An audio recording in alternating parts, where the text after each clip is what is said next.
ఇది కువైట్‌లోని అతిపెద్ద scrap yard. కువైట్‌లో యాక్సిడెంట్లయిన, చెడిపోయిన కార్లన్నీ ఇక్కడికి తెచ్చిపెట్టి నిలిపేస్తారు. కువైట్‌లో రోడ్ల మీద ఎన్ని కార్లయితే నడుపుతున్నారో అంతకంటే ఎక్కువ కార్లు ఇక్కడ పనికి రాకుండా నిలిపేసుంటారు. కువైట్‌లో అన్ని రకాలకు సంబంధించిన కార్లు స్పేర్ పార్ట్స్ అనేటివి ఏ టు జెడ్ ఇక్కడ మనం తెచ్చుకోవచ్చు. ఒక పాత కార్‌ని తెచ్చి ఇక్కడ దాన్ని కొత్తగా కూడా మనం తయారు చేయొచ్చు. అలాగే కువైట్‌లో అన్ని రకాల బ్రాండ్‌లకు సంబంధించిన కార్లన్నీ ఇక్కడ పనికి రాకుండా నిలిపేసుంటారు. నేను ఒక కారుకు ఇంజిన్ మార్పియడానికి తెచ్చాను. చూడండి.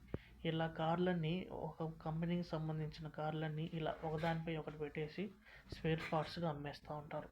చూడండి ఎలా ఉన్నాయి ఒకదానిపై. ఇలా మొత్తం ఇక్కడ కొన్ని లక్షల కార్లు నిలబెట్టేసుంటారు. అవి ఎందుకు పనికిరావు. ఓన్లీ స్పేర్ పార్ట్స్ కోసం మాత్రం ఉపయోగిస్తారు. చూడండి.